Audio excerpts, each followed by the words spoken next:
Hi friends, this is from பாலமித் TNPSC academy. So அந்த வீடியோவில் என்ன பார்க்க போகிறோன்னு பாருங்கள். நம்ம ஏற்கனவே பார்த்தீங்கன்னா 6th இருக்க இந்திய அரசியலமைப்பு லைன் பை லைன் கொஸ்டின் பார்த்துருப்போம். ஸோ இது வந்து அதோட தொடர்ச்சி தான். ஸோ இதில் பார்த்தீங்கன்னா 10th இந்திய அரசியலமைப்பில் லைன் பை லைன் கொஸ்டின் எடுத்திருக்கேன். மொத்தம் பார்த்தீங்கன்னா ஒரு 94 கொஸ்டின் வரும். ஸோ இந்த 94 கொஸ்டினோட இந்த 94 கொஸ்டின் மட்டும் நீங்கள் பார்த்தாலே போதும். கிட்டத்தட்ட பார்த்தீங்கன்னா நீங்கள் இந்த பாடம் ஃபுல்லாகவே படித்த ஃபீலிங் கிடைக்கும்.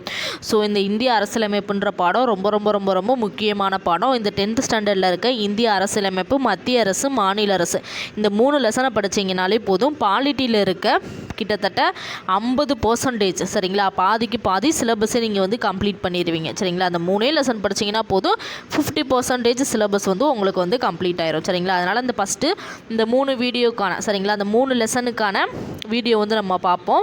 ஸோ இந்த 3 லெசனை முடிச்சுட்டு மீதி இருக்க பெண்டிங் லெசன்ஸ்லாம் பார்ப்போம். ஸோ நம்ம 60 நாள் ஸ்டடி பிளான் கொடுத்துருப்போம். அதுபடி பார்த்திங்கன்னா இந்த வாரம் ஃபுல்லாமே பாலிட்டி போகும். ப்ளஸ் தமிழில் பார்த்திங்கன்னா ஒரு 5 டாபிக் கொடுத்துருப்பேன், மேக்ஸில் ஒரு 4 டாபிக் கொடுத்துருப்பேன் சரிங்களா. ஸோ அந்த 4 டாப்பிக்கையும் நல்லா தரவாக பார்த்துக்கோங்க சரிங்களா. ஸோ இப்போ பார்க்கலாமா. So line by line question. First question பாருங்கள். ஒரு நாட்டின் நிர்வாகமானது எந்த அடிப்படை கொள்கைகளை சார்ந்து அமைந்துள்ளது என்பதை பிரதிபலிக்கும் அடிப்படை சட்டம் வந்து எதுன்னு கேட்டிருக்காங்க சரிங்களா. அடிப்படை சட்டம் தான் என்னதுன்னு பார்த்தீங்கன்னா அரசியலமைப்பு. ஒரு நாட்டின் நிர்வாகமானது எந்த அடிப்படை கொள்கைகளை சார்ந்து அமைந்துள்ளது என்பதை பிரதிபலிக்கும் அடிப்படை சட்டம் தான் எது? அரசியலமைப்பு. ஒரு நாட்டின் முன்னேற்றத்திற்கு அச்சாணியாக விளங்குவது எதுன்னு பார்த்தீங்கன்னா அரசியலமைப்பு தான். ஒரு நாட்டின் முன்னேற்றத்திற்கு அச்சாணியாக விளங்குவது அரசியலமைப்பு. அரசியலமைப்பு என்ற கொள்கை முதல்ல தோன்றிய நாடு எதுன்னு பார்த்தீங்கன்னா அமெரிக்கா. ஸோ ரொம்ப ரொம்ப முக்கியமானது. அரசியலமைப்பு என்ற கொள்கை முதல்ல எங்கே ஆரம்பித்தாங்கன்னு பார்த்தீங்கன்னா அமெரிக்காவில் தான். ஸோ அமெரிக்காவில் தான் பார்த்தீங்கன்னா எழுதப்பட்ட அரசியலமைப்பு இருக்குது. இங்கிலாந்தில் பார்த்தீங்கன்னா எழுதப்பட்ட அரசியலமைப்பு கிடையாது. ஸோ அதனால் நம்ம வந்து அமெரிக்காவிலேருந்து எடுத்துக்கிட்டோம் சரிங்களா. அரசியலமைப்புன்ற கொள்கை இதிலிருந்து எடுத்துக்கிட்டோம், அமெரிக்காவிலேருந்து எடுத்துக்கிட்டோம். ஏன்னா அமெரிக்காவில் மட்டும்தான் அப்போ வந்து எழுதப்பட்ட அரசியலமைப்பு இருந்துச்சு சரிங்களா. ஸோ அதுக்கடுத்து பாருங்கள், இந்திய அரசியல் நிர்ணய சபையால் இந்திய அரசியலமைப்பு உருவாக்கப்பட்ட ஆண்டு எதுன்னு பார்த்தீங்கன்னா 1946. எந்த ஆண்டு உருவாக்கப்பட்டுச்சு? 1946. ஸோ யார் உருவாக்கணும்னு பார்த்தீங்கன்னா அமைச்சரவை தூதுக்குழு திட்டத்தின் கீழ் தான் இந்த இந்திய அரசியல் நிர்ணய சபைன்ற வந்து உருவாக்கியிருக்காங்க. ஸோ கிரிப்ஸ் தூதுக்குழுன்னு சொல்லிட்டு 3 பேர் சொல்லி இந்தியாவுக்கு வருவாங்க சரிங்களா. ஸோ அவங்க மூலியமாக தான் நம்ம வந்து இந்திய அரசியல் நிர்ணய சபையை நம்ம வந்து ஏற்படுத்தியிருப்போம். ஸோ அடுத்த கொஸ்டின் பாருங்கள். இந்திய அரசியல் நிர்ணய சபையில் எத்தனை உறுப்பினர்கள் இருந்தனர்? ஸோ அந்த இந்திய அரசியல் நிர்ணய சபையில் பார்த்தீங்கன்னா எத்தனை உறுப்பினர்கள் இருந்தாங்களா? 389 உறுப்பினர்கள் இருந்தாங்க. இது வந்து நம்ம 6th புக்லேயே பார்த்துருப்போம். ஸோ இதுலேயும் பாதி 6th புக்கில் பார்த்த பாதி இன்ஃபர்மேஷன் இதுலேயும் வரும் சரிங்களா. சில எக்ஸ்ட்ரா இன்ஃபர்மேஷன் சேர்த்து கொடுத்துருப்பாங்க 10th பொறுத்த அளவுக்கு. ஸோ நீங்கள் ஃபுல்லாமே படிச்சுக்கோங்க, உங்களுக்கு வந்து ரிவிஷன் மாதிரி இருக்கும். ஸோ அங்கே பாருங்கள், ஃபஸ்ட்டு 292 அந்த 380 உறுப்பினர்களில் 292 பேர் யாருன்னா மாகாண பிரதிநிதிகள். 93 பேர் என்னதுன்னா சுதேச அரசுகளின் நியமன உறுப்பினர்கள். ஒருத்தர் பார்த்தீங்கன்னா பலுச்சிஸ்தானின் சார்பில் பார்த்தீங்கன்னா ஒருத்தர் இருப்பாங்க. ஸோ 3. அடுத்து மாகாண முதன்மை ஆணையர்கள் சார்பில் 3 பேர் இருப்பாங்க சரிங்களா. மொத்தம் எத்தனை? 389 உறுப்பினர்கள் அந்த அரசியல் நிர்ணய சபையில் வந்து இருந்திருக்காங்க. 6வது கொஸ்டின் பாருங்கள். அரசியல் நிர்ணய சபையின் முதல் கூட்டம் எப்போது நடைபெற்றுச்சுன்னா டிசம்பர் 9, 1946 நடைபெற்றுச்சு. ரொம்ப முக்கியமான இன்ஃபர்மேஷன் சரிங்களா. அரசியல் நிர்ணய சபையின் முதல் கூட்டம் எப்போது நடைபெற்றது? 1946 டிசம்பர் 9 நடைபெற்றுச்சு. அதுக்கடுத்த இன்ஃபர்மேஷன் பாருங்கள். அரசியல் நிர்ணய சபையின் தற்காலிக தலைவராக தேர்ந்தெடுக்கப்பட்டவர் யாருன்னு பார்த்தீங்கன்னா டாக்டர் சச்சிதானந்தா சின்ஹா. ஸோ அந்த முதல் கூட்டத்தில் வந்து முதல் கூட்ட பொருள் சொல்லிட்டு ஒன்று இருக்கும் சரிங்களா. அதை நம்ம 12th பார்ப்போம். அந்த முதல் கூட்டத்தில் ஃபஸ்ட்டு என்ன சொல்கிறாங்கன்னா அந்த இதுக்கு பார்த்தீங்கன்னா ஒரு தலைவர் தேர்ந்தெடுக்கணும், அரசியல் நிர்ணய சபைக்கு ஒரு தலைவர் வேணும் அப்படின்ற மாதிரி தான் முடிவெடுத்து ஒரு தலைவரை தேர்ந்தெடுக்கிறாங்க. ஸோ அந்த டாக்டர் சச்சிதானந்தாவை எதனால் தேர்ந்தெடுக்கிறாங்கன்னா அந்த கூட்டத்தில் இருந்ததுலேயே பார்த்தீங்கன்னா இவர் தான் மூத்த உறுப்பினர் சரிங்களா. அந்த டாக்டர் சச்சிதானந்த சின்ஹா தான் மூத்த உறுப்பினர். ஸோ அதனால் பார்த்தீங்கன்னா இவரை தேர்ந்தெடுக்க சொல்லி யார் சொல்லுவாங்கன்னா டாக்டர் கிருபாலின்றவங்க சொல்லுவாங்க சரிங்களா. ஸோ அது வந்து 12th நம்ம பார்ப்போம். ஸோ அவங்க சொல்லி தான் இந்த டாக்டர் சச்சிதானந்த சின்ஹா வந்து நம்ம தலைவராக வந்து தேர்ந்தெடுக்கிறோம். ஸோ அடுத்த கூட்டத்தில் பார்த்தீங்கன்னா கூட்டம் நடந்து கொண்டிருக்கிறதை தொடர்ந்து இவர் வந்து இறந்துருவார். ஸோ அதுக்கப்புறம் பார்த்தீங்கன்னா நிரந்தர தலைவராக டாக்டர் ராஜேந்திர பிரசாத்தை வந்து தேர்ந்தெடுப்போம் சரிங்களா. ஸோ அடுத்த இன்ஃபர்மேஷன் பாருங்கள், துணைத் தலைவராக தேர்ந்தெடுக்கப்பட்டவர்கள் யாருன்னு பார்த்தீங்கன்னா ஹச்சி முகர்ஜி, விடி கிருஷ்ணமாச்சாரி. ஸோ இந்த 2 பேரும் என்னதுன்னா துணைத் தலைவர்கள். அடுத்தது பாருங்கள் 10வது கொஸ்டின், அரசியல் நிர்ணய சபையின் கூட்டத்தொடர் எத்தனை நாட்கள் நடைபெற்றுச்சுன்னு பார்த்தீங்கன்னா 11 அமர்வுகளாக 166 நாட்கள் நடைபெற்றுச்சு. ஸோ ரொம்ப முக்கியமானது, அரசியல் நிர்ணய சபையின் கூட்டத்தொடர் எத்தனை நாட்கள் நடைபெற்றது? 11 அமர்வுகளாக 166 நாட்கள் நடைபெற்றது. அடுத்து 11வது கொஸ்டின் பாருங்கள், இந்திய அரசியலமைப்பு சட்டவரைவு குழு தலைவர் யாருன்னு பார்த்தீங்கன்னா அம்பேத்கர். ஸோ ரொம்ப ரொம்ப முக்கியமானது, இந்திய அரசியலமைப்பு சட்டவரைவு குழு தலைவர் அம்பேத்கர். யாருடைய தலைமையின் கீழ் இந்திய அரசியலமைப்பு சட்டம் உருவாக்கப்பட்டுச்சுன்னு பார்த்தீங்கன்னா இந்த அம்பேத்கரோட தலைமையில் தான். ஸோ அம்பேத்கரோட தலைமையில் தான் இந்திய அரசியலமைப்பு சட்டமே உருவாக்கப்பட்டுச்சு. அதனால தான் இவர் என்னன்னு சொல்கிறோம், இந்திய அரசியலமைப்பின் தந்தைன்னு சொல்லி சொல்கிறோம். ஸோ இந்திய அரசியலமைப்பு உருவானதுக்கு ஒரு முதன்மை காரணம் யாருன்னு பார்த்தீங்கன்னா அம்பேத்கர் தான். அடுத்த கொஸ்டின் பாருங்கள், இந்திய அரசியலமைப்பு சட்டம் யாரால் எழுதப்பட்டது? பிரேம் பெஹாரி நரேன் ரைஜடா என்பவரால் இத்தாலிய பாணியில் அவரது கைப்பட எழுதப்பட்டது. ஸோ இது ரொம்ப முக்கியம். அந்த பிரேம் பெஹாரி நரேன் ரைஜடா என்பவர் தன்னோட கைப்பட இந்திய அரசியலமைப்பு சட்டத்தை வந்து எழுதியிருப்பார். சரிங்களா? என்ன பாணியில் எழுதியிருப்பார்னா இத்தாலிய பாணியில் எழுதியிருப்பார். அடுத்த கொஸ்டின் பாருங்கள், நமது அரசியலமைப்பு சட்டம் உருவான போது எத்தனை பாகங்கள், சட்டப்பிரிவுகள், அட்டவணைகள் இருந்தன? அரசியலமைப்பை எழுதி முடிச்சுட்டாங்க. எழுதி முடிச்சதுக்கப்புறம் பல விவாதங்களுக்கு அப்புறம் ஒரு அரசியலமைப்பை ஃபுல்லாக ரெடி பண்ணிட்டாங்க. ஸோ அதில் பார்த்தீங்கன்னா எத்தனை அதாவது பாகங்கள், பகுதிகள், பார்ட்டு இது எல்லாமே ஒன்று தான். சரிங்களா? ஸோ எத்தனை இருந்துச்சுன்னு பார்த்தீங்கன்னா 22 பாகங்கள் உருவாக்கியிருந்தாங்க, 395 சட்டப்பிரிவுகள் உருவாக்கியிருந்தாங்க, 8 அட்டவணைகள் உருவாக்கியிருந்தாங்க. சரிங்களா? ஆரம்பத்தில். ஸோ இப்போ எவ்வளோ இருக்குன்னு பார்த்தீங்கன்னா 25 பகுதிகள் இருக்கும். சரிங்களா? 25 பகுதிகள். இது வந்து ஆர்டிகல் பார்த்திங்கன்னா 465க்கு மேலே ஆர்டிகல் வந்து நமக்கு மாறிக்கிட்டே இருக்கும். ஸோ இது வந்து பார்த்திங்கன்னா 12 அட்டவணைகள் இருக்கும். இது வந்து நம்ம 6th புக்லேயே பார்த்துருப்போம். சரிங்களா? ஸோ அடுத்து பாருங்கள், இந்திய அரசியலமைப்பு ஏற்றுக்கொண்ட நாள் எதுன்னு பார்த்தீங்கன்னா நவம்பர் 26, 1949 அரசியலமைப்பு வந்து ஏற்றுக்கொண்டாங்க. ஸோ எப்போ நடைமுறைக்கு வந்துச்சுன்னா 1950 ஜனவரி 26 தான் நடைமுறைக்கு வருது. ஸோ சுதந்திர தினம் பாருங்கள், சுதந்திர தினம் எப்போ கொண்டாடப்படுது? 1947 ஆகஸ்ட் 15 கொண்டாடப்படுது. ஸோ குடியரசு தினம் எப்போ கொண்டாடப்படுதுன்னு பார்த்தீங்கன்னா நம்ம வந்து அரசியலமைப்பு நடைமுறைக்கு கொண்டு வந்தனால தான் குடியரசு தினமாக நம்ம வந்து கொண்டாடுறோம். சரிங்களா? ஸோ அடுத்த கொஸ்டின் பாருங்கள், உலகில் உள்ள எழுதப்பட்ட அனைத்து அரசியலமைப்புகளை விடவும் மிகவும் நீளமான அரசியலமைப்பு எதுன்னு பார்த்தீங்கன்னா இந்தியாவோட தான். ஸோ இருக்கிறதுலே பார்த்தீங்கன்னா நம்ம அரசியலமைப்பு தான் ரொம்ப வந்து நீளமானது, அதாவது எழுதப்பட்ட அரசியலமைப்பு. சரிங்களா? நெகிழும் தன்மை, நெகிழாத்தன்மை கொண்டவையாக இருக்கும். இது பார்த்திங்கன்னா கூட்டாட்சி முறை அரசாங்கத்தை ஏற்படுத்துகிறது. சமய சார்பற்ற நாடாகவும் இது வந்து விளங்குகிறது. சரிங்களா? இந்தியா பார்த்திங்கன்னா ஒரு வேற்றுமையில் ஒற்றுமை, அதாவது எல்லா மதங்களும் வசிக்கக்கூடிய ஒரு நாடாக நம்மளோட இந்தியா வந்து விளங்குகிறது. ஒரு குறிப்பிட்ட மதத்தை வந்து சார்ந்து இருக்காது, எல்லா மதங்களும் கலந்து இருக்கும். சரிங்களா? இந்தியா வந்து டேஸ் அரசாங்கத்தை ஏற்படுத்துகிறது, கூட்டாட்சி அரசாங்கத்தை ஏற்படுத்துகிறது. ஸோ இது ரொம்ப முக்கியம். அடுத்து பாருங்கள், வயது வந்து ஒரு வாக்குரிமை எத்தனைன்னு பார்த்தீங்கன்னா 18 வயது நிரம்பிய அனைவருமே பார்த்தீங்கன்னா ஓட்டு போடலாம். ஸோ அடுத்த கொஸ்டின் பாருங்கள், முகவுரை என்ற சொல் டேஸை குறிக்கிறது. முகவுரை என்ற சொல்லுக்கு என்னென்ன அர்த்தம் இருக்குன்னு பாருங்கள். அரசியலமைப்பிற்கு அறிமுகம், அரசியலமைப்பிற்கு அறிமுகம் அல்லது முன்னுரைன்னு சொல்லி சொல்லலாம், முகப்புரைன்னு சொல்லி சொல்லலாம், முகவுரைன்னு சொல்லலாம். ஸோ முகவுரைக்கு இவ்வளோ பேர் இருக்குது. அரசியலமைப்பின் திறவுகோல் என அழைக்கப்படுவது எதுன்னு பார்த்தீங்கன்னா முகவுரை. ஸோ அரசியலமைப்பின் திறவுகோல் என்னன்னு சொல்லுவோம், நம்ம முகவுரைன்னு தான் சொல்லுவோம். அடுத்த கொஸ்டின் பாருங்கள், ரொம்ப ரொம்ப முக்கியமான கொஸ்டின். ஜவஹர்லால் நேருவின் குறிக்கோள் தீர்மானம் எந்த ஆண்டு ஏற்றுக்கொள்ளப்பட்டது? ஸோ ஜவஹர்லால் நேருவின் குறிக்கோள் தீர்மானம் பார்த்தீங்கன்னா இந்த ஆண்டு ஏற்றுக்கொள்ளப்பட்டுச்சுன்னா 1947 ஜனவரி 22 தான் ஏற்றுக்கொள்ளப்பட்டுச்சு. இந்திய அரசியலமைப்பின் முகவுரை பார்த்தீங்கன்னா எதன் அடிப்படையில் அமைஞ்சிச்சுன்னா இந்த ஜவஹர்லால் நேருவின் குறிக்கோள் தீர்மானத்தின் அடிப்படையில் தான் அமைஞ்சிருக்கும். ஸோ இதுவும் ரொம்ப முக்கியம். சரிங்களா? ஒரு பாயிண்ட்லேயே நமக்கு 2 கொஸ்டின்ஸ் வந்துருச்சு. அடுத்தது பாருங்கள், முகவுரை எந்த ஆண்டு திருத்தப்பட்டுச்சு? ஸோ முகவுரை பார்த்திங்கன்னா ஒரே ஒரு முறை தான் திருத்திருப்பாங்க. முகவுரையானது எத்தனை முறை திருத்தப்பட்டுள்ளது? ஒரு முறை திருத்தப்பட்டுள்ளது. ஸோ முகவுரை எந்த ஆண்டு திருத்தப்பட்டுச்சுன்னா 1976 42வது சட்ட திருத்தத்தின்படி இது வந்து திருத்தப்பட்டிருக்கும். ஸோ ரொம்ப ரொம்ப முக்கியமானது. இந்த 42வது சட்ட திருத்தத்தை வந்து ஒரு குரு அரசியலமைப்பினே சொல்லலாம். சரிங்களா? ஒரு குரு அரசு, அதாவது குரு அல்லது சிறு சிறிய அரசியலமைப்பினே சொல்லலாம். ஏன்னா மேக்ஸிமம் பார்த்திங்கன்னா இந்த 42வது சட்ட திருத்தத்தின்படி தான் நிறைய திருத்தியிருப்பாங்க. சரிங்களா?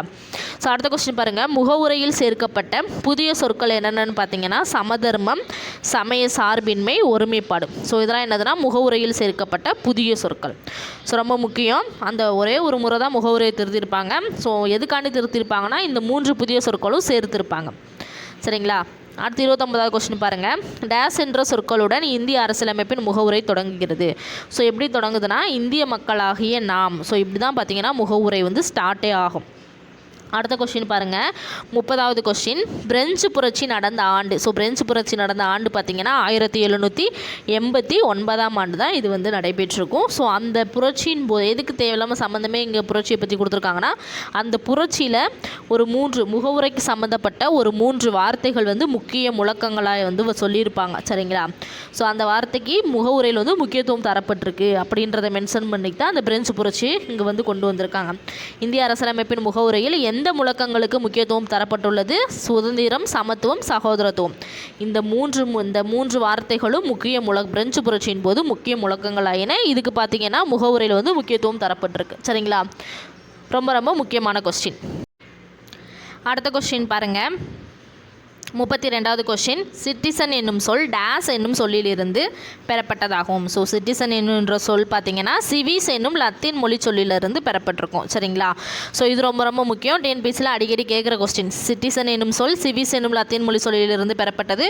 ஸோ அதோட அர்த்தம் என்னன்னு பார்த்தீங்கன்னா நகர அரசில் வசிப்பவர் என்பதாகும். ஸோ இது பார்த்தீங்கன்னா ரொம்ப ரொம்ப முக்கியமான கொஸ்டின். அடிக்கடி இந்த கொஸ்டின் கேட்டிருக்காங்க. அடுத்த கொஸ்டின் பாருங்கள். 33. இந்திய அரசியலமைப்பு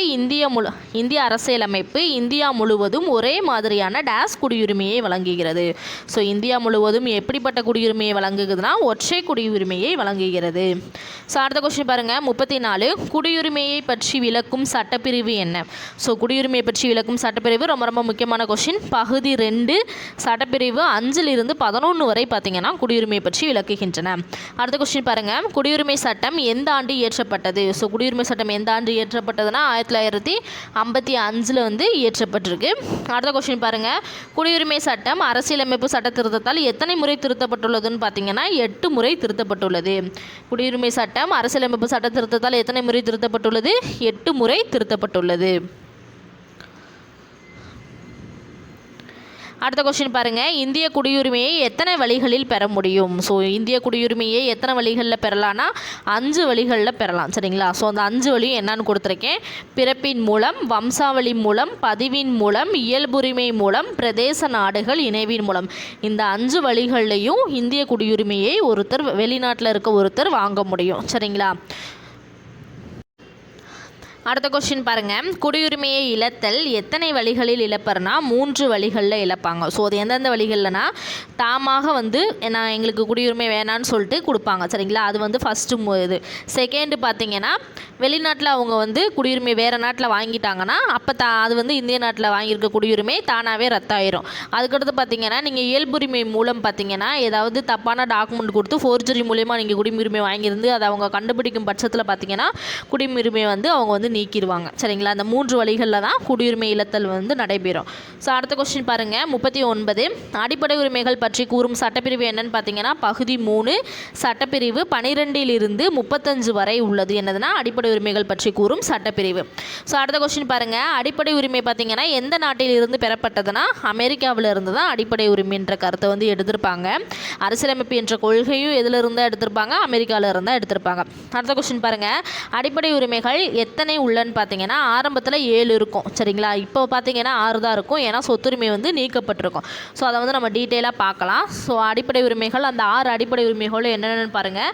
இந்த பாக்ஸ் வந்து ரொம்ப ரொம்ப ரொம்ப ரொம்ப முக்கியம். டிஎன்பிசியில் இதிலிருந்து வராத கொஸ்டினே கிடையாது. கண்டிப்பாக ஒவ்வொரு டிஎன்பிசிலையும் பாலிட்டியிலிருந்து 2 to 3 கொஸ்டின் இந்த ஆர்டிகல்ஸ்லேருந்து கண்டிப்பாக வந்துடும். சரிங்களா? ஸோ ஆர்டிகல்ஸை ரொம்ப முக்கியமாக படித்து வச்சுக்கணும். ஃபஸ்ட்டு உரிமை என்ன உரிமைன்னு பார்த்தீங்கன்னா சமத்துவ உரிமை. ஸோ சமத்துவ உரிமையில் உரிமையில் ஃபஸ்ட்டு ஆர்டிக்கல் 14. ஆர்டிக்கல் 14 என்ன சொல்லுதுன்னா, சட்டத்தின் முன் அனைவரும் சமம். ஆர்டிக்கல் 15 மதம், இனம், ஜாதி, பாலினம் மற்றும் பிறப்பிடம் இவற்றின் அடிப்படையில் பாகுபடுத்துவதை தடை செய்தல் தான் என்னது, ஆர்டிக்கல் 15. ஆர்டிக்கல் 16 என்னன்னு பார்த்தீங்கன்னா, பொது வேலைவாய்ப்புகளில் சம வாய்ப்பளித்தல். ஆர்டிக்கல் 17 தீண்டாமையை ஒழித்தல். ஆர்டிக்கல் 18 இராணுவ மற்றும் கல்விசார் பட்டங்களை தவிர மற்ற பட்டங்களை நீக்குதல் தான் என்னதுன்னு பார்த்தீங்கன்னா ஆர்டிக்கல் 18. ஸோ அடுத்த பாக்ஸ் பாருங்கள்.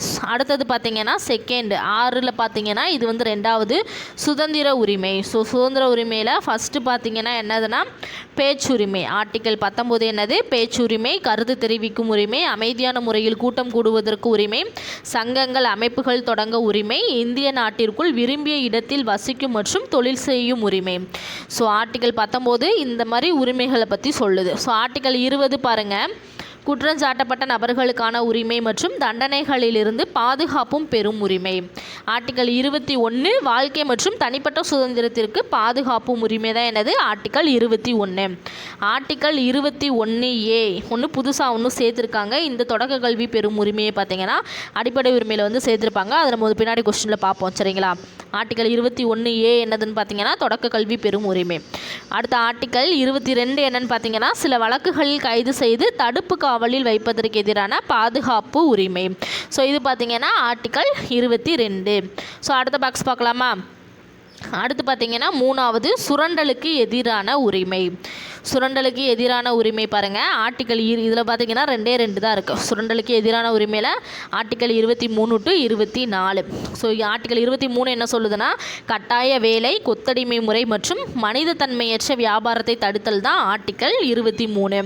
ஆர்டிக்கல் 24 என்னன்னு பாருங்கள், தொழிற்சாலைகள் மற்றும் ஆபத்தான இடங்களில் குழந்தை தொழிலாளர் முறையை தடுத்தல் தான் ஆர்டிக்கல் 24. அதுக்கடுத்து பார்த்தீங்கன்னா 4வது பார்த்தீங்கன்னா சமய சார்பு உரிமை. இந்த சமய சார்பு உரிமை 25 to 28 வரைக்கும் இருக்கும். ஸோ இந்த ஆர்டிக்கல் 25 என்ன சொல்லுதுன்னா, எந்த ஒரு சமயத்தினை ஏற்கவும் பின்பற்றவும் பரப்பவும் உரிமை. ஆர்டிக்கல் 26 என்ன சொல்லுதுன்னு பார்த்தீங்கன்னா, சமய விவகாரங்களை நிர்வகிக்கும் உரிமை. ஆர்டிக்கல் 27 என்ன சொல்லுது, எந்த ஒரு மதத்தையும் பரப்புவதற்காக வரி செலுத்துவதற்கு எதிரான உரிமை. ஸோ எந்த ஒரு மதத்தையும் பரப்பலாம், அதுக்கு எந்த வரியுமே கொடுக்க தேவையில்லைன்றது தான் இந்த ஆர்டிக்கல் 27. 28 என்ன சொல்லுதுன்னா, மதம் சார்ந்த கல்வி நிறுவனங்களில் நடைபெறும் வழிபாடு மற்றும் அறிவுரை நிகழ்வுகளில் கலந்து கொள்ளாமல் இருக்க உரிமை. ஸோ எந்த மதம் சார்ந்த கல்வி நிறுவனங்களில் நடைபெறும் வழிபாடு, திருவிழா இதில் எதுலையுமே நம்மளை வற்புறுத்தி யாருமே நம்மளை கலந்துக்கன்னு சொல்ல முடியாது. ஸோ அடுத்து பாருங்கள் 5வது கல்வி கலாச்சார உரிமை. ஸோ இந்த கல்வி கலாச்சார உரிமையில் 2 தான், 29 to 30. ஸோ 29 என்ன சொல்லுதுன்னு பாருங்கள், சிறுபான்மையினரின் எழுத்து, மொழி மற்றும் கலாச்சார பாதுகாப்பு. 30 என்ன சொல்லுதுன்னா, சிறுபான்மையினரின் கல்வி நிறுவனங்களை நிறுவி நிர்வகிக்கும் உரிமைன்னு சொல்லுது. ஸோ அடுத்து பாருங்கள் 6வது அரசியலமைப்புக்கு உட்பட்டு தீர்வு காணும் உரிமையை தான் இந்த 6வதாக சொல்லுவாங்க. இது பார்த்திங்கன்னா ஆர்டிக்கல் 32. ஆர்டிக்கல் 31 தான் என்னது சொத்துரிமை இருந்துச்சு. ஸோ அது நீக்கப்பட்டாச்சு. ஸோ ஆர்டிக்கல் 32 தனிப்பட்டவரின் அடிப்படை உரிமைகள் அதாவது பாதிக்கப்படும் போது நீதிமன்றத்தை அணுகி உரிமையை வந்து பெறலாம் சரிங்களா. மேற்கூறிய அந்த ஏதாவது உரிமைகள் பார்த்திங்கன்னா உங்களுக்கு பாதிக்கப்பட்டுச்சுன்னா நீங்கள் பார்த்தீங்கன்னா நீதிமன்றத்தில் போய் அந்த உரிமையை வந்து நீங்கள் வந்து மீட்டெடுக்கலாம் சரிங்களா. ஸோ இங்கே பாருங்கள், இந்த பாக்ஸ் தான் ரொம்ப ரொம்ப ரொம்ப ரொம்ப முக்கியமான பாக்ஸ். ஏன்னா அந்த சொத்துரிமை நீக்கப்பட்ட இன்ஃபர்மேஷன் சேர்த்து கொடுத்துருப்பாங்க. அதாவது 1978ஆம் ஆண்டு 44வது அரசியலமைப்பு சட்ட திருத்தத்தின்படி அடிப்படை உரிமைகள் பட்டியலிருந்து இந்த சொத்துரிமை வந்து நீக்கப்பட்டிருக்கும் சரிங்களா. எதில் இருந்திருக்கு, ஆர்டிக்கல் 31 இருந்திருக்கு. எந்த சட்ட திருத்தத்தின்படினா 44வது அரசியலமைப்பு சட்ட திருத்தத்தின்படி எந்த ஆண்டு நீக்கப்பட்டுச்சுன்னா 1978ஆம் ஆண்டு நீக்கப்பட்டிருக்கு. ரொம்ப ரொம்ப முக்கியமானது. இது இந்திய அரசியலமைப்பு சட்டம் பகுதி 12 பிரிவு 300A கீழ் ஒரு சட்ட உரிமையாக இது வந்து வைக்கப்பட்டிருக்கு சரிங்களா. ஆர்டிக்கல் 31 நீக்கி அதை எங்கே வச்சுருக்காங்கன்னா 12 பிரிவு 300A கீழே ஒரு சட்ட உரிமையாக வந்து வச்சுருக்காங்க சொத்துரிமையை சரிங்களா. ஸோ அதுக்கடுத்து பாருங்கள், அரசியலமைப்பின் பகுதி 3 இப்போ என்னன்னு சொல்கிறாங்கன்னா இந்தியாவின் மகா சாசனம்னு சொல்கிறாங்க சரிங்களா. இதுவும் ரொம்ப முக்கியமான கொஸ்டின். அரசியலமைப்பின் பகுதி 3 என்னது, அடிப்படை உரிமை சரிங்களா. அடிப்படை உரிமை என்ன சொல்கிறாங்கன்னா இந்தியாவின் மகா சாசனம்னு சொல்கிறாங்க. அடுத்து 43வது கொஸ்டின் பாருங்கள், அரசியலமைப்பின் பாதுகாவலன் என அழைக்கப்படுவது எதுன்னு பார்த்தீங்கன்னா உச்சநீதிமன்றம். அரசியலமைப்பு சட்டப்பிரிவு அதாவது பார்த்தீங்கன்னா ஆர்டிகல் 32 இந்திய அரசியலமைப்பின் இதயம் மற்றும் ஆன்மா என கூறியவர் யாருன்னு பார்த்தீங்கன்னா அம்பேத்கர். ஆர்டிகல் 32 அவர் என்னன்னு சொல்லியிருக்காரு? இதயம் மற்றும் ஆன்மான்னு சொல்லியிருக்காரு. அதுக்கடுத்து பாருங்கள் 45வது கொஸ்டின், உச்சநீதிமன்றம் மற்றும் உயர் நீதிமன்றம் இரண்டுமே எத்தனை வகையான நீதி பேராணைகளை வெளியிட அதிகாரம் பெற்றுள்ளன்னு பார்த்தீங்கன்னா 5 வகையான நீதி பேராணைகளை வெளியிட அதிகாரம் பெற்றிருக்கு. சரிங்களா? ஸோ இந்த 5 வகையான நீதி பேராணை என்னன்னு பாருங்கள். ஆட்கொணர்வு நீதி பேராணை, கட்டளையுறுத்தும் நீதி பேராணை, தடையுறுத்தும் நீதி பேராணை, ஆவண கேட்பு நீதி பேராணை, தகுதி முறை வினவும் நீதி பேராணை. அதுக்கடுத்த கொஸ்டின் பாருங்கள், சட்டத்திற்கு புறம்பாக ஒருவர் கைது செய்யப்படுவதிலிருந்து பாதுகாக்கும் நீதி பேராணை என்னன்னு பார்த்தீங்கன்னா ஆட்கொணர்வு நீதி பேராணை. அடுத்த 47வது கொஸ்டின் பாருங்கள், மனுதாரர் சட்ட உதவியுடன் தனது மனு தொடர்பான பணியினை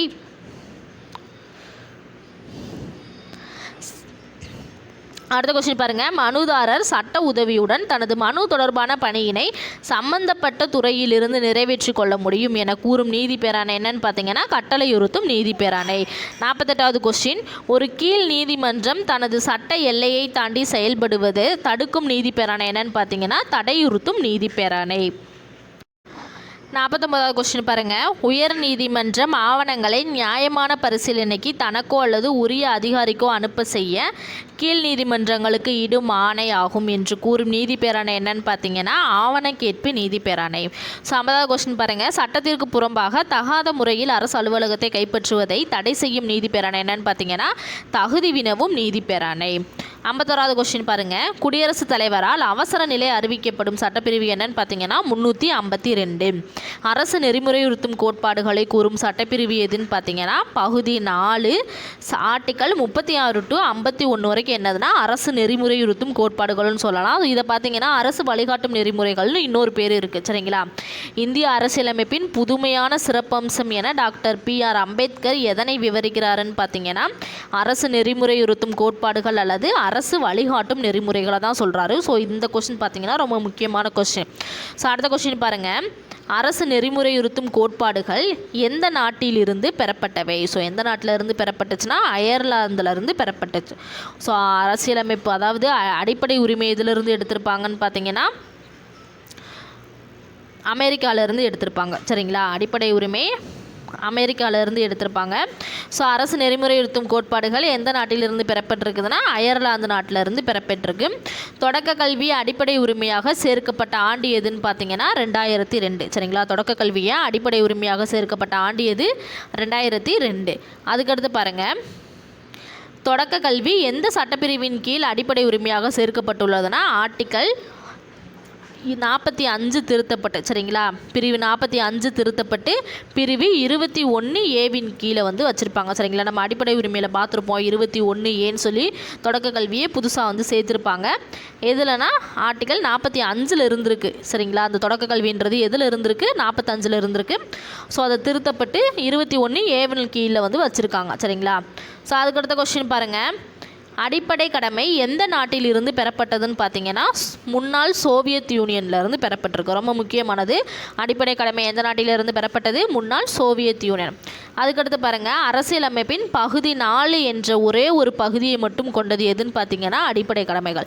இந்த அடிப்படை கடமைகளில் பகுதி 4Aன்றது ஒரே ஒரு பகுதி மட்டும்தான் இருக்குது. சரிங்களா? அதுக்கடுத்த கொஸ்டின் பாருங்கள், அடிப்படை கடமைகளில் ஒரே ஒரு பிரிவை மட்டும் கொண்ட சட்டப்பிரிவு எதுன்னு பார்த்தீங்கன்னா 51A. அடிப்படை கடமைகளில் ஒரே ஒரு பிரிவை மட்டும் கொண்ட சட்டப்பிரிவு எது? 51A. அதுக்கடுத்த கொஸ்டின் பாருங்கள், அடிப்படை கடமைகள் எத்தனை உள்ளனன்னு சொல்லி கேட்டிருக்காங்க. ஆரம்பத்தில் பார்த்தீங்கன்னா அதாவது அடிப்படை கடமையே ஃபஸ்ட்டு அவங்க கொடுக்கல. சரிங்களா? ஃபஸ்ட்டு அவங்க அரசியலமைப்புன்ற ஒன்றை எழுதும் போது அடிப்படை கடமைன்ற ஒன்றே கொடுக்கல. அதுக்கப்புறம் தான் பார்த்தீங்கன்னா இந்த பகுதி 4Aல பார்த்தீங்கன்னா அடிப்படை ஒவ்வொரு இந்தியனாக பிறக்கிற ஒவ்வொருத்தருக்கும் கண்டிப்பாக அடிப்படை கடமைன்றது இருக்கணும்னு சொல்லி 4Aன்ற ஒன்றை சேர்த்தாங்க. சரிங்களா? அதுக்கப்புறம் பார்த்தீங்கன்னா அந்த 4Aல பார்த்தீங்கன்னா எத்தனை அடிப்படை கடமைகள் இருந்திருக்குன்னா 10 அடிப்படை கடமைகள் இருந்திருக்கும். ஸோ அதுக்கப்புறம் பார்த்தீங்கன்னா 1976 தான் பார்த்தீங்கன்னா 11வது அடிப்படை கடமையாக ஒன்று சேர்த்துருப்பாங்க. சரிங்களா?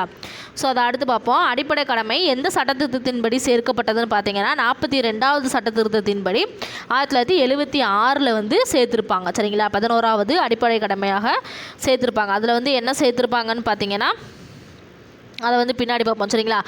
42வது 1976 பார்த்தீங்கன்னா இந்த அதாவது 11 சேர்த்துருக்க மாட்டாங்க. இந்த பகுதி 4ன்ற அடிப்படை கடமையே இல்லாமல் இருந்த பட்சத்தில் இந்த பகுதி 4A ஒன்றை எப்போ சேர்த்துருப்பாங்கன்னா 42வது அரசியலமைப்பு சட்டத்திட்டத்தின்படி 1976 வந்து சேர்த்துருப்பாங்க. சரிங்களா, இதைத்தான் சேர்த்துருப்பாங்க. என்னது, பகுதி 4Aல இந்த 10 அடிப்படை கடமைகளை 1976 சேர்த்துருப்பாங்க. 11வது அடிப்படை கடமை எப்போ சேர்த்துருப்பாங்கன்னா 2002 தான் சேர்த்துருப்பாங்க. சரிங்களா, அப்போ 10 அடிப்படை கடமை எப்போ சேர்க்கப்பட்டது? 1976 42வது சட்டத்திட்டத்தின்படி சேர்க்கப்பட்டுச்சு. 11வது அடிப்படை கடமை எப்போ சேர்க்கப்பட்டுச்சுன்னா 2002 86வது சட்டத்திட்டத்தின்படி சேர்க்கப்பட்டுச்சு. ஸோ அதுபடி பார்த்திங்கன்னா எந்த ஆர்டிக்கலில் சேர்த்துருப்பாங்கன்னா 51A(K)ன்றதில் சேர்த்துருப்பாங்க. அதில் என்ன சொல்லியிருப்பாங்கன்னா 6 to 14 வயது வரைக்கும் இருக்கிற குழந்தைங்களுக்கு கட்டாயமாக அவங்க பெற்றோர் வந்து கட்டாயமாக அவங்களுக்கு வந்து தொடக்க கல்வியை கொடுக்கணும் அப்படின்ற மாதிரி அந்த 11வது அடிப்படை கடமையாக சேர்த்துருப்பாங்க. சரிங்களா. ஸோ அடுத்த கொஸ்டின் பாருங்கள். அடிப்படை கடமைகளில் அரசியலமைப்பு சட்ட திருத்தம் செய்ய எந்த அமைப்பு பரிந்துரை செய்ததுன்னு பார்த்தீங்கன்னா சர்தார் ஸ்வரன் சிங் கமிட்டி. ஸோ கண்டிப்பாக நமக்கு அதாவது இந்திய குடிமக்களுக்கு அடிப்படை கடமைன்ற ஒன்று வேணும்னு பரிந்துரை செய்தது எந்த அமைப்புன்னு பார்த்தீங்கன்னா சர்தார் ஸ்வரன் சிங் கமிட்டி. ஸோ அவங்க தான் எப்போ பரிந்துரை பண்ணுவாங்க? 1976 பரிந்துரை பண்ணுவாங்க. அவங்க பரிந்துரை பண்ணதுக்கப்புறம் தான் அந்த அடிப்படை கடமையான ஒன்றை கொண்டு வந்தாங்க. சரிங்களா. ஸோ அதுக்கடுத்த கொஸ்டின் பாருங்கள். இந்தியா முழுவதற்கும் அல்லது இந்தியாவின் எந்த பகுதிக்கும் சட்டம் இயற்றும் அதிகாரம் பெற்றுள்ளவை எவைன்னு பார்த்தீங்கன்னா நாடாளுமன்றம். ஸோ மத்திய நாடாளுமன்றம் தான் இந்தியாவுக்கு அதாவது இந்தியா முழுமைக்கும் சட்டம் இயற்றும் அதிகாரம் பெற்றிருக்கு. ஸோ அடுத்த கொஸ்டின் பாருங்கள். மத்திய மாநில அரசுகளுக்கு இடையேயான அதிகார பகிர்வினை பற்றி கூறும் அட்டவணை எதுன்னு பார்த்தீங்கன்னா 7வது அட்டவணை. 7வது அட்டவணை தான் மத்திய மாநில அரசுகளுக்கு இடையேயான அதிகார பகிர்வினை பற்றி கூறுது. ஸோ அடுத்த கொஸ்டின் பாருங்கள். மத்திய பட்டியல், மாநில பட்டியல், பொதுப்பட்டியலோட எண்ணிக்கை வந்து பாருங்கள். ஆரம்பத்தில் மத்திய பட்டியலோட எண்ணிக்கை எவ்வளோ இருந்துச்சுன்னா 97, மாநில பட்டியல் 66, பொதுப்பட்டியலில் பார்த்தீங்கன்னா 47 இருந்திருக்கு. ஸோ இப்போ எவ்வளோ இருக்குதுன்னா மத்திய பட்டியல் 100, மாநில பட்டியல் 61, பொதுப்பட்டியல் பார்த்திங்கன்னா 52. ஸோ பொதுப்பட்டியல் அதாவது மானிய பட்டியலில் இருக்க 5 துறைகளை பொதுப்பட்டியலுக்கு மாற்றிருப்பாங்க. ஸோ அது வந்து எப்போ மாற்றினாங்கன்னா 1976 42வது சட்டத்திருத்தத்தின்படி மாற்றிருப்பாங்க. சரிங்களா, அந்த ஆண்டும் சட்டத்திருத்தமும் ரொம்ப முக்கியம். ஸோ அதுக்கடுத்த கொஸ்டின் பாருங்கள். மாநில பட்டியலில் இருந்து 5 துறைகள் பொதுப்பட்டியலுக்கு வந்து மாற்றப்பட்டுச்சுன்னு சொன்னேன்னா, ஸோ அது என்னென்ன மாற்றப்பட்டிருக்குன்னு பாருங்கள். கல்வி, காடுகள், எடைகள் மற்றும் அளவுகள், பறவைகள், வனவிலங்குகள், பாதுகாப்பு மற்றும் உச்சநீதிமன்றம், உயர்நீதிமன்ற அமைப்புகளை தவிர பிற நீதிமன்றங்களின் நீதி நிர்வாகம்லாம் என்னதுன்னா பொதுப்பட்டியலுக்கு வந்து மாற்றிருக்காங்க. சரிங்களா, உச்சநீதிமன்றம், உயர்நீதிமன்றம் தவிர கிளை நீதிமன்றங்கள்லாம் இருக்குல்ல, ஸோ அதெல்லாம் வந்து பொதுப்பட்டியலுக்கு மாற்றிருக்காங்க. 68வது கொஸ்டின் பாருங்கள். மத்திய அரசுக்கும் மாநில அரசுக்கும் இடையே பொதுப்பட்டியலில் உள்ள துறைகள் குறித்து சட்டம் இயற்றும் பொழுது முரண்பாடு ஏதாவது ஏற்பட்டுச்சுன்னா யார் இயற்றும் சட்டம் வந்து இறுதியானதுன்னு பார்த்தீங்கன்னா மத்திய அரசு இயற்றும் சட்டம் தான் இறுதியானது. சரிங்களா. 69வது கொஸ்டின் பாருங்கள். மத்திய அரசுகளின் நிதி சார்ந்த உறவுகளை பற்றி விளக்கும் சட்டப்பிரிவு எதுன்னு பார்த்தீங்கன்னா பகுதி 12 சட்டப்பிரிவு 268 இருந்து 93 வரை உள்ள ஆர்டிக்கிள் தான் நிதி சார்ந்த உறவுகளை பற்றி கூறுது. ஸோ அடுத்த கொஸ்டின் பாருங்கள். மத்திய மாநில அரசுகளின் உறவுகள் குறித்து முழுவதும் ஆராய தமிழக அரசு யார் தலைமையின் கீழ் 3 குழு ஒன்றை நியமிச்சுன்னா டாக்டர் PV ராஜமன்னார் தலைமையில் நியமிச்சிச்சு. எந்த ஆண்டு நியமிச்சிச்சுன்னா 1969 தான் நியமிச்சிருப்பாங்க. இதுவும் பார்த்தீங்கன்னா ஒரு பாக்ஸ் கொஸ்டின், ரொம்ப முக்கியமானது.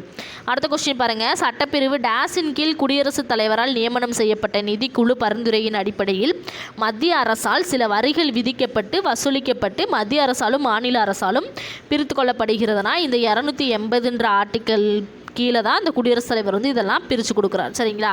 ஸோ அதுக்கடுத்து பாருங்கள். 72வது கொஸ்டின். அலுவலக மொழிகள் பற்றி விவரிக்கும் சட்டப்பிரிவு என்னன்னு பார்த்தீங்கன்னா பகுதி 17 எத்தனைனா ஆர்டிக்கல் 343 to 351 வரைக்கும் இருக்கிறது அலுவலக மொழிகள் பற்றி கூறுது. சரிங்களா, ரொம்ப ரொம்ப முக்கியமானது. சரிங்களா. ஸோ ரொம்ப ரொம்ப முக்கியம், இது நோட் பண்ணிக்கோங்க. அலுவலக மொழிகள் எத்தனையாவது அட்டவணையில் இடம்பெற்றிருக்குன்னா 8வது அட்டவணை தான் அலுவலக மொழிகள் பற்றி சொல்லுது.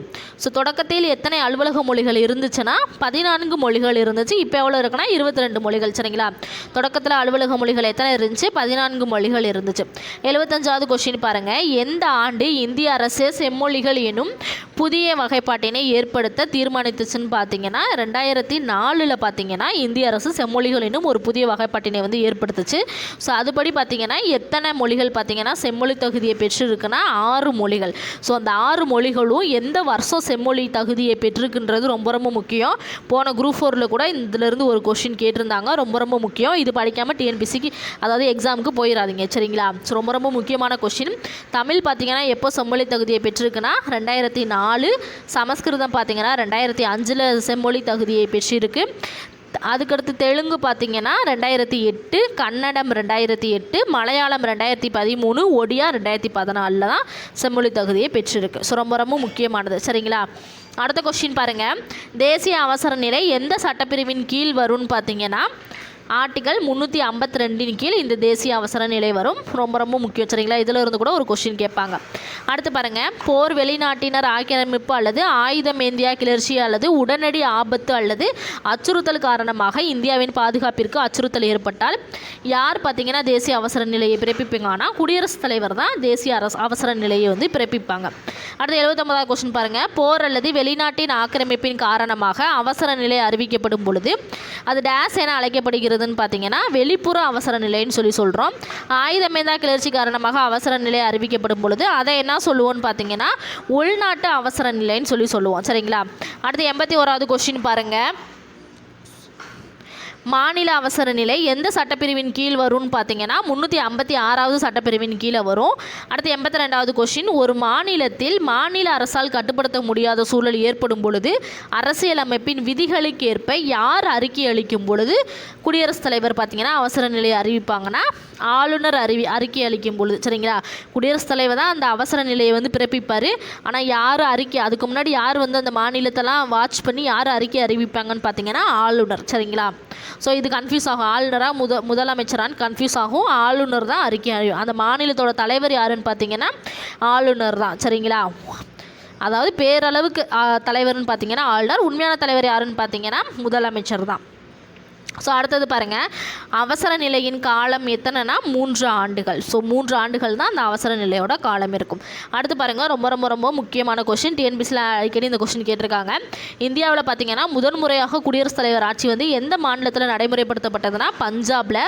ஸோ பஞ்சாபில் தான் நடைமுறைப்படுத்தப்பட்டுச்சு. ஸோ எந்த வருஷம்னா 1951 இது வந்து நடைமுறைப்படுத்தப்பட்டிருக்கு சரிங்களா. குடியரசுத் தலைவர் ஆட்சி நடைமுறைப்படுத்தப்பட்டிருக்கு. அடுத்த கொஸ்டின் பாருங்கள். 85வது கொஸ்டின். நிதி சார்ந்த அவசர நிலை எந்த சட்டப்பிரிவின் கீழ் வரும்னு பார்த்தீங்கன்னா 360. நிதி சார்ந்த அவசர நிலை எந்த சட்டப்பிரிவின் கீழ் வரும்னு பார்த்தீங்கன்னா 360ன்ற ஆர்டிகல் படி தான் வரும். அடுத்த கொஸ்டின் பாருங்கள். இதுவரை அறிவிக்கப்படாத அவசர நிலை எதுன்னு பார்த்தீங்கன்னா நிதி சார்ந்த அவசர நிலை தான் இதுவரைக்கும் அவங்க அறிவிக்கப்படவே இல்லை. அடுத்து பாருங்கள். 87வது கொஸ்டின். அமெண்ட்மெண்ட் என்னும் சொல் எதை குறிக்கிறதுன்னு பார்த்தீங்கன்னா மாற்றம், மேம்படுத்துதல் மற்றும் சிறு மாறுதல். ஸோ இதுக்கு அமெண்ட்மெண்ட்டுக்கு இதெல்லாம் பேர் சரிங்களா. அதுக்கடுத்து பாருங்கள். அரசியலமைப்பினை சட்டத்திருத்தம் செய்வதில் பின்பற்றப்படும் முறைகள் மற்றும் திருத்தம் செய்வதில் நாடாளுமன்றத்தின் அதிகாரங்கள் பற்றி கூறும் சட்டப்பிரிவு என்னன்னு பார்த்தீங்கன்னா பகுதி 20 368வது ஆர்டிக்கல் சரிங்களா.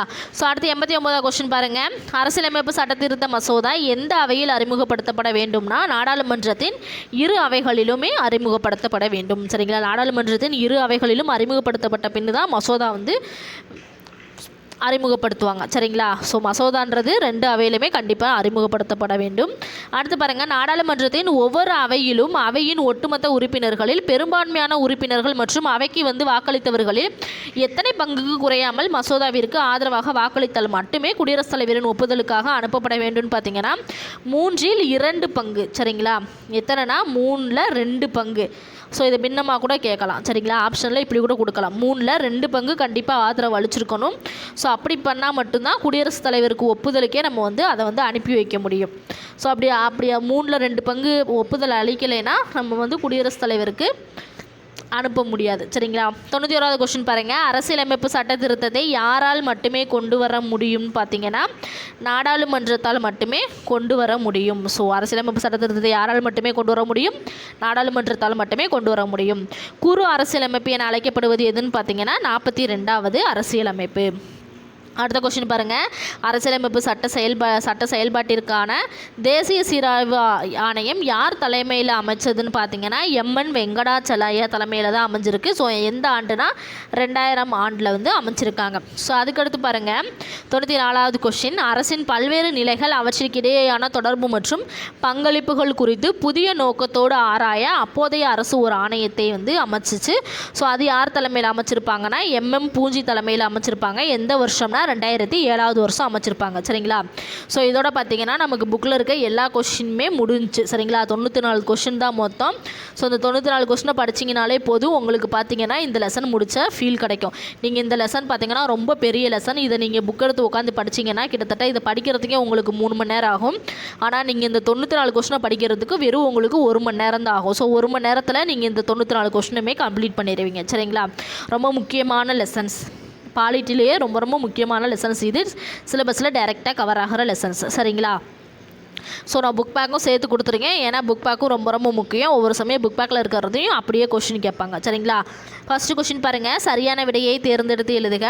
இதில் பார்த்தீங்கன்னா முகவுரை பற்றிய சரியான தொடர் எதுன்னு கேட்டிருக்காங்க. இது வந்து நம்ம 6th பார்த்துருப்போம், அதனால் நான் இதில் கொடுக்காம விட்டுருப்பேன். சரிங்களா. ஃபஸ்ட்டு என்ன வரும்னா இறையாண்மை வரும். சரிங்களா. இறையாண்மை, சமதர்மம், சமய சார்பற்ற ஜனநாயக குடியரசு. ஸோ என்னது ஆப்ஷன் இ வரும். சரிங்களா. ஸோ அடுத்த கொஸ்டின் பாருங்கள், இந்திய அரசியலமைப்பின் முகவுரை எத்தனை முறை திருத்தப்பட்டுச்சுன்னா ஒரே ஒரு முறை தான் திருத்தியிருப்பாங்க. இதுவும் பார்த்திங்கன்னா நம்ம வந்து கொஸ்டின்லேயே எடுத்திருப்போம். கரெக்டாக. ஸோ அடுத்த கொஸ்டின் பாருங்கள், ஒரு வெளிநாட்டவர் கீழ்காணும் எதன் மூலம் இந்திய குடியுரிமை பெற முடியும்?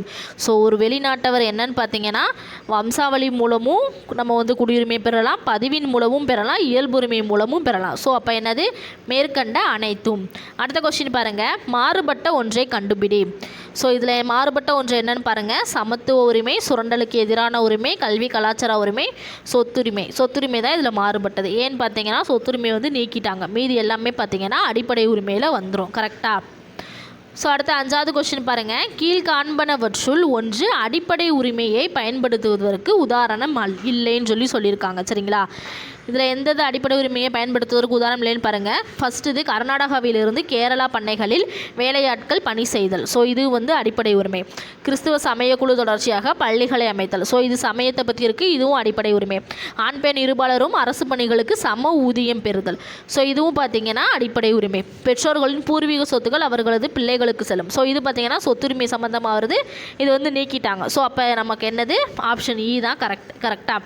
ஸோ அடுத்த கொஸ்டின் பாருங்கள், பின்வருவனவற்றுள் எந்த உரிமை பார்த்தீங்கன்னா டாக்டர் B.R. அம்பேத்கர் அவர்களால் இந்திய அரசியலமைப்பின் இதயம் மற்றும் ஆன்மான்னு சொல்லி விவரிக்கப்பட்டிருக்குன்னா அரசியலமைப்புக்கு உட்பட்டு தீர்வு காணும் உரிமை ஆப்ஷன் இ வரும். சரிங்களா. அடுத்த கொஸ்டின் பாருங்கள், அடிப்படை உரிமைகள் எவ்வாறு நிறுத்தி வைக்கப்பட முடியும்னு பார்த்தீங்கன்னா தேசிய அவசர நிலையின் போது குடியரசுத் தலைவரின் ஆணையினால தான் இந்த அடிப்படை உரிமையை நிறுத்தி வைக்க முடியும். ஸோ அப்போ என்னது ஆப்ஷன் வந்து இ. சரிங்களா. ஸோ அடுத்த கொஸ்டின் பாருங்கள், நமது அடிப்படை கடமைகளை டேஸிடம் இருந்து பெற்றோம். ஸோ அடிப்படை கடமைகள் என்னதுன்னா ரஷ்ய அரசியலமைப்பிலிருந்து நம்ம வந்து வாங்கியிருப்போம். சரிங்களா. அடுத்த கொஸ்டின் பாருங்கள், எந்த பிரிவின் கீழ் நிதிநிலை அவசர நிலையை அறிவிக்க முடியும்? ஸோ எந்த பிரிவின் கீழே பார்த்தீங்கன்னா நிதிநிலை அவசர நிலையை அறிவிக்க முடியும். ரொம்ப முக்கியமான கொஸ்டின். சரிங்களா.